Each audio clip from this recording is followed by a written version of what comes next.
Hi, everyone. It's Stephanie with the Patient Story, and I'm really excited to be able to introduce our special guest today, as he is a worldwide leader in this field. So, Dr. Srdan Verstovsek, thank you so much for joining us. Really appreciate your time today. Thank you, Stephanie. It's a great pleasure to be on the program today. And just so everyone knows, you are a professor of medicine and hematologist oncologist at MD Anderson. You're also the founder director of the largest clinical research center on MPNs in the world, which is amazing. So you were instrumental in helping to develop ruxolitinib, which is has been the standard, sort of the gold standard for a long time now. So we'll be talking about, today, like their different combinations and then also novel therapies. And so without further ado, let's get right into it. The first one we'd love to talk about, and we'll start with myelofibrosis as sort of a category, because I understand that what's research there often can be then maybe applied for the other areas, which is really promising. So pelabresib, and I just bear with me, but so that's what we're going to be focused on first here out of the Manifest trial, phase 2, and this is a novel therapy. Tell us what the latest update is on that. Okay, let's understand what's happening with the therapy for patients with myelofibrosis. The main three reasons why we treat these patients is to control what bothers them the most. That is enlargement in the spleen. 80% of the patients will have very big spleen. 40% will have a very big liver. So imagine huge, 20 times normal size of the big organs. At the same time, a lot of systemic symptoms. That's number 2 problem. Night sweating, low-grade fevers, itching, bone aches and pains, body wasting. So cachexia, inability to walk, decreased performance status, fatigue, weakness. And number 3, bone marrow doesn't work anymore. Anemia is the major problem. So you have spleen symptoms, and the anemia is the major reason why to treat the patients. We don't have a cure. We have medications to control these signs and symptoms. And so ruxolitinib that you mentioned is now about 10 years since approval, is a standard practice to control the symptoms and the spleen, but it can worsen the anemia, and there are limitations what it can do. A median duration of therapy, it seems to be several years, maybe 3 years, maybe a little longer, maybe a little shorter, but the issue, how can we improve that? So pelabresib, the drug that you are talking about, is a new investigational medication that is being combined with the ruxolitinib from the day 1 of the therapy to improve what the ruxolitinib does, more of the spleen control, make it smaller as small as possible, improvement in the quality of life, elimination in majority of the patients, as many as you can, no night sweat, no fever, no weight loss, improve the body composition, make people feel normal and appear normal, and possibly, in addition, decrease that anemia that is a problematic. Remember, with the ruxolitinib, you can control the spleen and symptoms, but you cause anemia. So adding pelabresib, maybe you can tackle all 3 together. The same drug is being studied in different case scenarios, like after ruxolitinib as a single agent. People fail ruxolitinib at the end, so you do it as a single agent after. So there are many different roles how you can develop different drugs in different scenarios. Patients have different needs. They are presented in different way, but combination from the day 1 appears to be very promising. This drug, by the way, improves the bone marrow function by altering the genetic expression, the genes that carry the message in the bone marrow, what the cells should do, is altered by these medications for better. And that should improve the bone marrow function and work together with ruxolitinib. Ruxolitinib inhibits the growth of the cells and inhibits the inflammation that comes with the myelofibrosis. That's why people feel better, and that's why the spleen is smaller. So 2 together may be working, and there is underway a phase 3 study. Phase 3 study means that something is compared to old-fashioned therapy, something new to old. So because the 2 together appear to work better than what you would expect from ruxolitinib alone, that's what we have so far. We have what we call phase 2 study. Everybody gets the therapy, everybody uniformly treated. We have very good results. Great majority of people decrease the spleen, decrease the symptoms, maybe even improve the anemia, as I said before. And you want to confirm that this is true. Now you have to randomize patients between the single agent ruxolitinib and the combination. That's underway already. As we were learning more about excellent results of the combination in this phase 2 study, phase 3 study has been already initiated globally to confirm, and maybe the two together will become new standard practice in 2 or 3 years once we confirm that two are better than ruxolitinib alone. We'll see. Yeah, we hear, and not just in this area, but in different, blood cancers, the shifting to like adding another and seeing, how drugs do in combination. Is this sort of one of the hot areas for? This is very hot area. So if we described what happens in a community practice, it's just ruxolitinib alone. You may envision then the combinations to be better from the day one. And in addition to pelabresib in combination with ruxolitinib, there are a couple of other medications that are being tested for the same purpose from the day one, with other medications that tackle other biological abnormalities in the bone marrow myelofibrosis cells. So you actually have at the moment not just pelabresib and two others, so 3 phase 3 randomized study underway globally, kind of competing for each other. But this is good, right? You have 3 drugs that are trying to be combined with the ruxolitinib to say, hey, we are better than the ruxolitinib alone. You can also envision that, okay, some patients just treated with ruxolitinib alone for some time, they may have a suboptimal response, or patients are losing response slowly.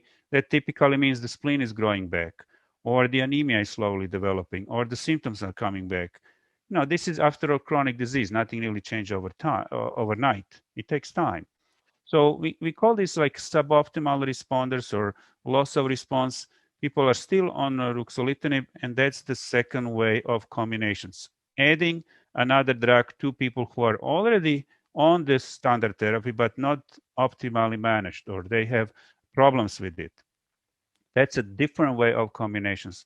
There are 4 different phase 3 studies in this way, where people are all already on the therapy, responding to some degree, you're adding something, add-on approach. Many studies. I encourage everybody to look it up online. It's all online, and try to find the studies to participate. Right. It could be beneficial for them. And then, of course, it's beneficial for research and making sure we get to those new drugs. And so I have to ask you, doctor, so, there are some other areas where people talk about, well, we should start off, if we can determine that a combination is really great and more effective, that we would then, just go right off the bat. I know we don't have a crystal ball, but what is your philosophy when it comes to this so far? Yeah.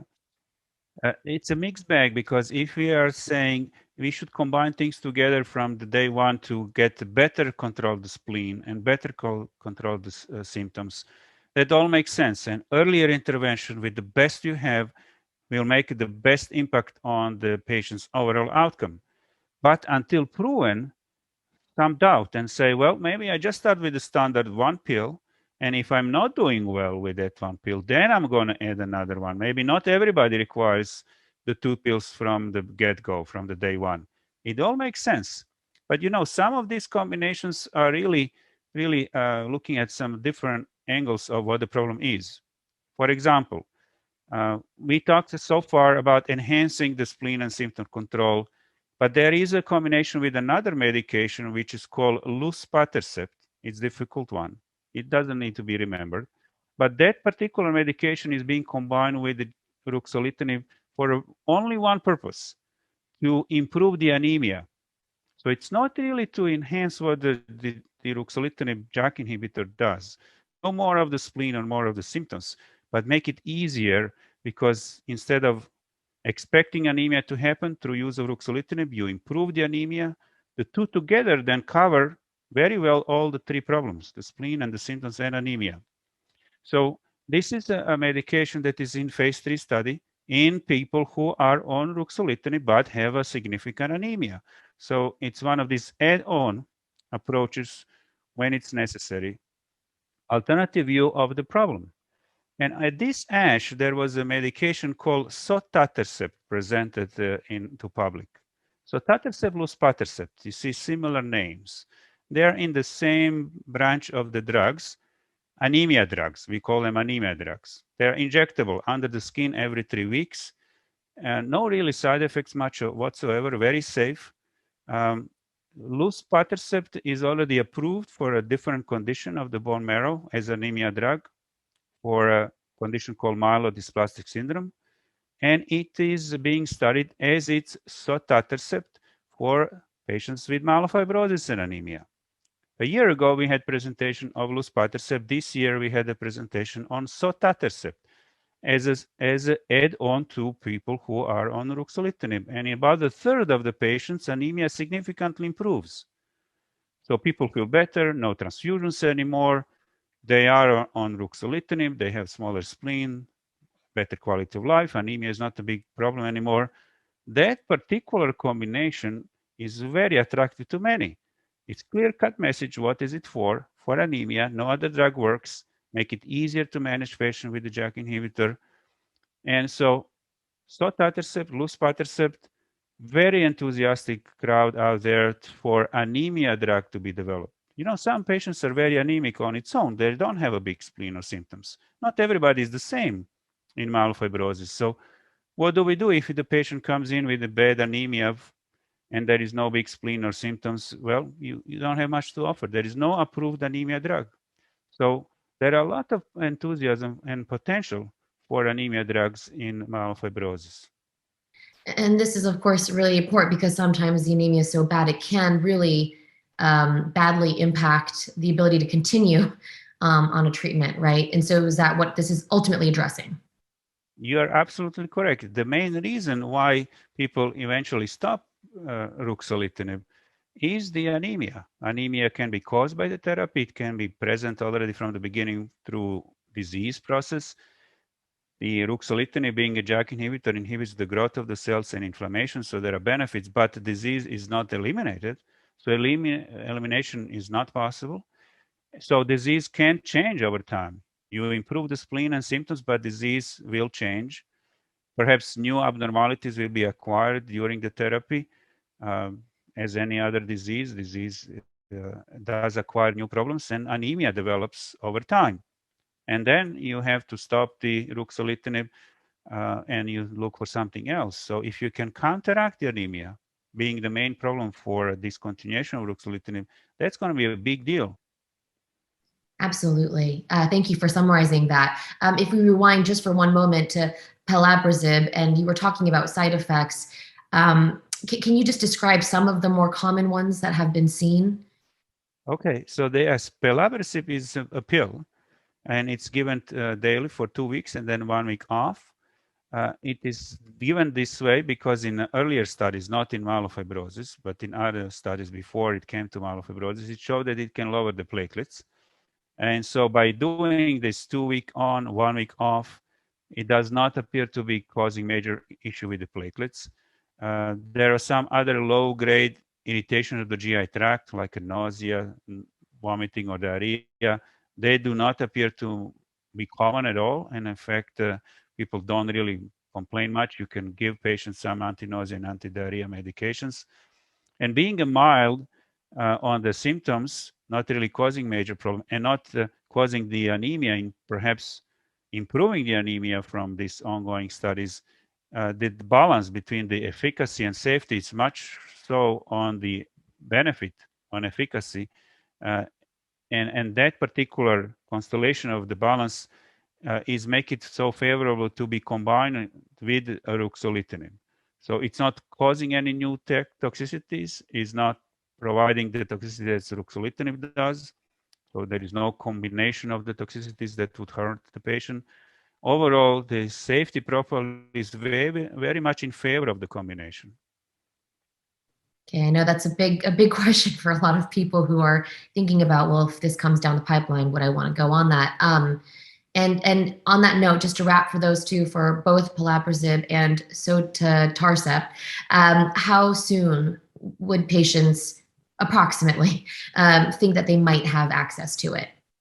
So luspatercept instead of sotatercept is the one who is the phase 3 study for approval as anemia drug in myelofibrosis. That's a phase 3 ongoing study. and the pelabresib that we said, also phase 3 ongoing study for possible approval as a combination partner from the very beginning to enhance the spleen and the symptoms response and be mild on the blood cell count, not to cause too much suppression. Both phase 3 studies are underway. Usually it takes a couple of years for them to really accrue all the patients. We are talking about several hundred patients around the globe. The patients need to be followed, each single patient for at least 6 months. Remember, none of this is chemotherapy. They're biological agents, right? The ruxolitinib being JAK inhibitors, inhibition of the proteins inside the cells. We talked about pelabresib, expression of the genes in the bone marrow cells. Luspatercept and sotatercept enhance the maturation of the red blood cells, so less of anemia. Red blood cells are these are the ones that carry oxygen around. So in that setting, takes time. So 6 months is the standard practice to assess the benefit, no less. And so if you have 300 or 400 patients to accrue and every single patient follow for 6 months, well, maybe 2 or 3 years to maturation and to know whether they are good enough for approval. Okay, great to know. And of course, in the meantime, if anyone needs that access, if they can try and apply to be on a clinical trial, that's probably the best way. So as we shift then to pacritinib and addressing, I think there were studies on the safety and efficacy of that, but we're talking about a population that has moderate to severe thrombocytopenia, right? So this is addressing like a whole nother subset of people who might have lower dosage on ruxolitinib because they can't handle it. So this is studying that, right? Could you give us more of an overview and the latest on that one? So ruxolitinib is approved for myelofibrosis patients to control the spleen and symptoms, but it lowers the blood cell count. We talk about anemia as a major problem.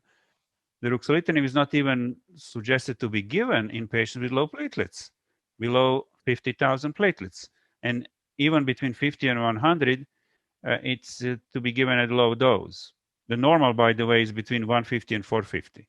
So we are talking about the decreased platelets. By the way, about 2 years ago, another JAK inhibitor called fedratinib was approved with the same notions that it cannot be given to patients with low platelets below 50 because these two drugs potentially can worsen that, and then there is a risk of bleeding. So pacritinib, the one that you are mentioning, is another JAK inhibitor, another inhibition of these JAK enzymes inside the bone marrow cells that are important for proliferation and the inflammation. So it also improves the spleen and symptoms, but it's not, that's the key difference. It's not lowering the blood cell count. So it is being developed as the drug for patients with platelets below 50, maybe even below 100, but below 50 is the critical group of people because you can't really give them much at all. So, so far in the multiple different studies, it was pretty effective drug. And we would actually expect that within 3 months, FDA may opine on the opinion for a possible approval of a pacritinib based on a retrospective analysis from multiple different studies on the outcome of the patients with platelets below 50. Right. And you're talking about when there's an urgent need and there's a population that doesn't even have options, you know, the FDA, there's an accelerated approval process. And so we'll cross our fingers and hope for the best there. And is this first line, you know, what patient, right? Yep. Yeah. You know, because right now, nothing you can do for patients with platelets below 50. You're not really serving very well the patients with platelets between 50 and 100, but below 50 is the critical point. So any patients frontline out from the, you know, first day, the platelets are so low, you can't really do much with current medications. So pacritinib will definitely have a role as a number one choice in these people. Wonderful. As we wrap this section, you know, focused on MF, I do want to ask, you know, we talk about treatments, and you were saying very at the start of this conversation that, you know, when you started, it was palliative care, it was hospice, there was nothing. And then it shifted, and then there's ruxolitinib, and there's been a lot in terms of controlling, whether it's the spleen symptoms, anemia. When are we going to be able to shift to something even beyond that? You know, I mean, I think people are wondering, you know, is the C word ever thought of or talked about amongst the specialists? Yeah. You see, we are first addressing the immediate need of the patients. You want to make people feel better. You want to decrease the big organs. You want to make them functional, participating in society fully, in family life for as long as possible. And then you want to improve the bone marrow function, improve the anemia. You want to prevent progression. You want to maintain this as long as possible. These are the current studies. Enhance what you do for as long as possible, because I always tell there is the expiration date of any medication, so you have to improve it. Combinations, as we said, maybe additional medications like in a second line after the first ruxolitinib or fedratinib or pacritinib, there is another drug later on. We have one study so far which looks at the prolongation of life as the endpoint for approval. We are ready with these new approaches, not to go into detail, but maybe some of these combinations will enhance what we do, and we're going to say we're going to prolong life. We already have a very good knowledge that with the really good management of the patients, with optimal dose, in combinations perhaps with the novel or old drugs when they're combined in different way, we can make people live longer. We can eliminate disease. No cure, unfortunately. But it seems from many sources, with the ruxolitinib particularly, people live 3 to 5 years longer from retrospective or prospective. So looking in the past or looking what's happening right now as we go through life, there are multiple sources of information that suggest that over the last 10 years, the outcome of the patients with myelofibrosis has significantly improved. 3 to 5 years longer life expectancy. So that is the building block for us to say, if we cannot cure it, we can make it as chronically possible. So that we don't read in the textbooks anymore what you still read, 3 to 5 years on average survival. That's from 10 or 20 years ago. So I don't tell my patients how long they're going to live. I'm telling them the truth that I'm going to try to get that life as long as possible with a good quality of life. And I can't really say how long it is, but it's going to be long. I really appreciate that. That was actually my last question, which was going to be, because you're such a part of so many of these trials and you see the fresh data, that, yeah, a lot of the numbers that patients and caregivers are reading and are told are from a long time ago, and it can be quite daunting, right? And so the question was, and you've answered it. So it's adding already 3 to 5 years. And of course, this is high level, broad brushstrokes. So we're not talking about one particular patient. It's different for everybody, but that on the whole, it's trending in such a positive direction. So, okay, so Yeah. that's great. Let me add a little bit here on the prognostic scoring systems. It is typical in a cancer and some other conditions that you would say, let me see whether there are any patient characteristics that would tell me what's the future. And so you look back 20, 30 years ago and you see maybe 500 patients or whatever the number is that you can put together, and you analyze their outcome, and you come up with some prognostic factors that made some people live longer, some people live shorter. And you come up with, let's say, 5 of them, and you put them together and say, this is my prognostic scoring system. I put these 5 factors and say, what's the future for the patient that I see now? But the point that I'm making is that's from the 20 years ago, right? And so in myelofibrosis in particular, I am not in favor of such approach, because life is different and therapies are different right now. The only real application of these prognostic scoring systems are to semi-intelligently, if you like, predict who might have really a shorter life expectancy than 5 years, because you want to refer that patient to a bone marrow transplant. Bone marrow transplant is the only curative potential we have, and it's justifiable because there is some death associated with the procedure. Be honest, it's not that easy. People die from the transplant. You have to be careful who goes for a transplant. And we say if the life expectancy, and the only way that you can do that is really to apply those prognostic scoring systems, but they are relative, as you see. If we say that, yes, life expectancy is possibly shorter, you should do the transplant. That's why I apply those prognostic systems for only one purpose, to refer the patients to the bone marrow transplant. And of course, then the transplant doctor will have their own prognostic system for the outcome of the transplant. which is completely different. So many languages, different fields. Yeah. But I appreciate that. We can accept as patients and caregivers that these are guidelines.